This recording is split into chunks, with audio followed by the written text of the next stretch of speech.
Here's a good one, right? You'll love this. What do you get if you cross a sheep with a kangaroo?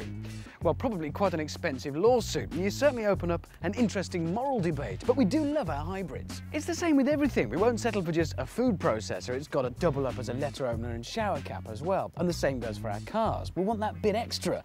That's why Audi invented the A6 Avant, an estate car crossed with a sports car. Now they've done it again with this, the All-Road, an estate car crossed with a sports car, crossed with an off-roader. The result? Surely a big wobbly bag of compromises. But we'll find out.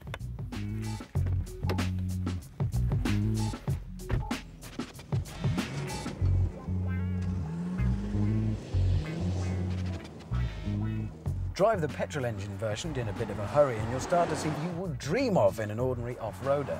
0 to 60 comes up in a shade under 8 seconds, a top speed 147 miles an hour, and all with that sure-footed, almost sports car handling. Start to drift off-road, we're rocking and rolling.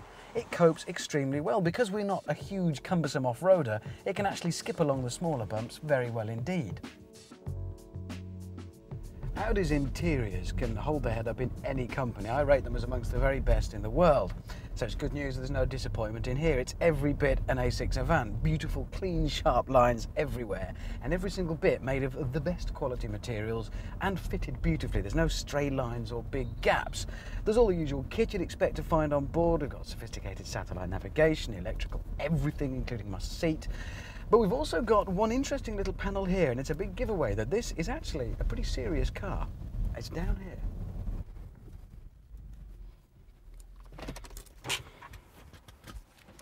Because when Audi named it the All-Road, they did so with good reason. It's suitable for all roads, and that's not just because it has the Quattro four-wheel drive system.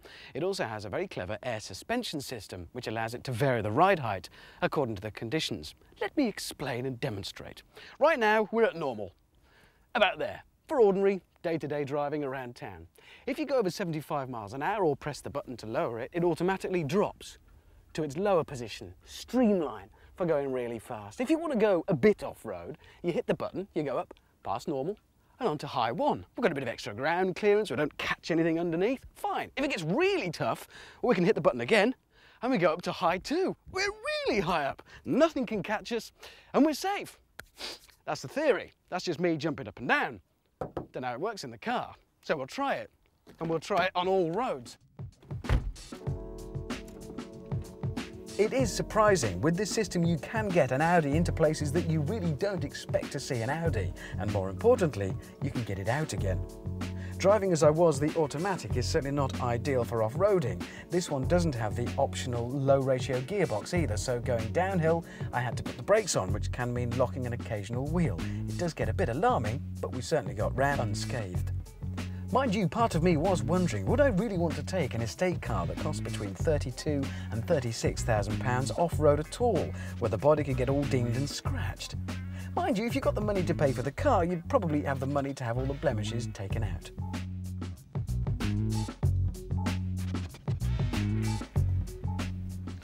So, does this most compromised of cars actually work? Well, it does manage to take all the best bits of the 3 cars that go to make it up, and none of the worst. It does have decent off-road ability without being as big as your house and thirstier than you'd ever want to pay for. It's certainly got practical estate car capabilities, but it doesn't look boring and bland. It looks great, in fact. And yes, it's certainly a sports car, but it's not as small and pokey as most ordinary sports cars. So, yes, it does work. Right, I've got to go and collect my new combined hat stand, toothbrush and roller skate, so I'll be off. Hey.